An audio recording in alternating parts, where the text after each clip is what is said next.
महाराष्ट्रात अनेक मोठ्या घडामोडी घडत आहेत. गुन्हेगारीसारख्या अनेक गोष्टी डोकं अधिकच वर काढत आहेत. बीडचं प्रकरण माध्यमांनी तर डोक्यावर घेतलं आहे. यामुळे आमच्या बळीराजाकडे बघायला वेळ नक्की आहे का कोणाकडे? राज्याला 2 उपमुख्यमंत्री आणि 1 मुख्यमंत्री असताना शेतकरी उघड्यावर पडायची वेळ आली आहे. अशात राज्याचे उपमुख्यमंत्री अजित पवार निवडणुकीपूर्वी प्रेमाच्या गोष्टी बोलत होते. पण जसं बहुमत मिळून उपमुख्यमंत्री आणि अर्थमंत्री पद पदरात पडलं, तसं या माणसाचा सूरच बदललेला दिसत आहे. म्हणजे माझे मालक झालात का? माझ्या भाषणात तुम्ही कधी ऐकलं का हो कर्जमाफीचा? तुम्हाला माहिती आहे का, अंथरूण बघून हातपाय पसरायचे असतात. अजित पवारांनी हे वक्तव्य एका जाहीर कार्यक्रमात केलं होतं. खरं तर महायुती सरकारने निवडणुकीपूर्वीच आपल्या वचननाम्यात सत्तेत आल्यावर शेतकऱ्यांचे कर्ज माफ करू असं आश्वासन दिलं होतं. महायुती सरकारच्या शपथविधी सोहळा 5 डिसेंबर 2024 रोजी पार पडला. आता याला 1 महिन्याहून अधिक काळ लोटला आहे. यामुळे शेतकरी आता कर्जमाफीबाबत विचारणा करत आहेत. अशात राज्याच्या उपमुख्यमंत्रीपदी आणि अर्थमंत्रीपदी असलेल्या नेत्याने अशा प्रकारचे विधान केल्याने शांतता निर्माण झाली आहे. शेतकऱ्यांना अक्षरशः घाम फुटण्याची वेळ आली आहे. अजित पवारांनी शेतकऱ्यांबद्दल नेमकं काय म्हणले? कर्जमाफीबद्दल शासन स्तरावर काय हालचाली सुरू आहेत का? कर्जमाफीचा निर्णय कशामुळे होत नाही, हेच समजून घेऊया आजच्या या व्हिडिओमधून.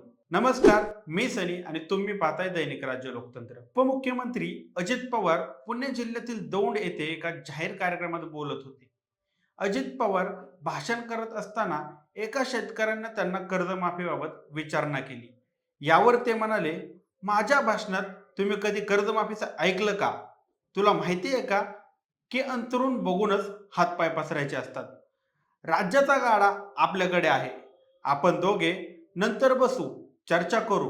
तुला मी माझी परिस्थिती सांगतो, मग तुम्हाला तुझा सल्ला दे आणि मग याच्यातून काय मार्ग निघत असेल तर तो आपण काढू. यावर लाडकी बहीण योजनेमुळे जशी महिलांना तुम्हाला साथ दिली, तशी शेतकऱ्यांनी तुम्हाला कर्जमाफीच्या आश्वासनामुळे सपोर्ट दिला, असं शेतकरी म्हणाला. त्यावर अजित पवार काय म्हणाले?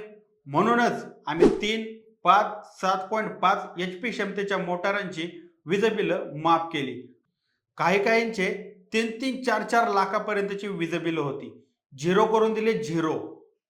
खरं तर देवेंद्र फडणवीस यांनी मुख्यमंत्री पदाची शपथ घेतल्यानंतर शेतकऱ्यांच्या कर्जमाफीबाबत महायुतीनं वचननामेत दिलेल्या जे आश्वासन आहे ते पूर्ण करू असं म्हटलं होतं. पण सरकार स्थापन झाल्यानंतर झालेल्या कॅबिनेट बैठका किंवा हिवाळी अधिवेशन यामध्ये मात्र कर्जमाफीबाबत काहीही धोरण जाहीर करण्यात आलेलं नाहीये.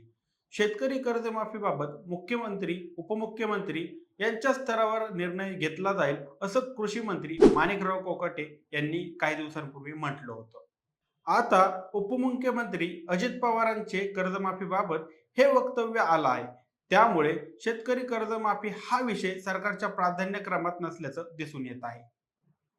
सरकारनं लवकरात लवकर कर्जमाफीविषयीचं धोरण जाहीर करावं अशी अपेक्षा शेतकऱ्यांनी व्यक्त केली होती. यासोबतच शेतकरी कर्जमाफी कधी आणि कशा प्रकारे होणार असा सवाल आता शेतकरी नेत्यांकडून उपस्थित केला जात आहे.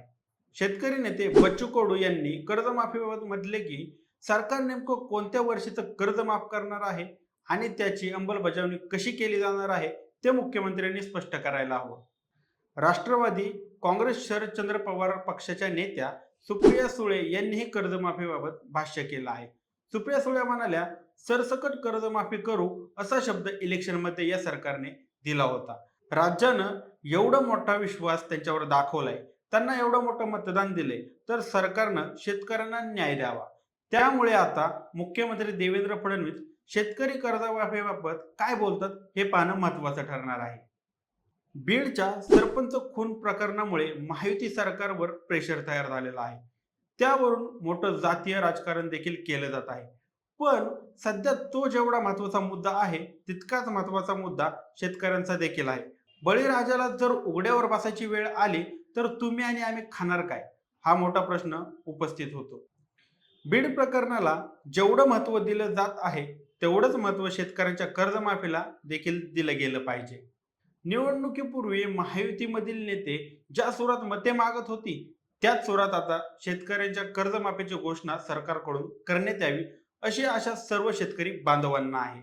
तुम्हाला ही माहिती कशी वाटली आम्हाला कमेंट करून नक्की कळवा आणि जर दैनिक राज्य लोकतंत्र चॅनलवर नवीन असाल तर चॅनलला सबस्क्राईब करायला विसरू नका. धन्यवाद.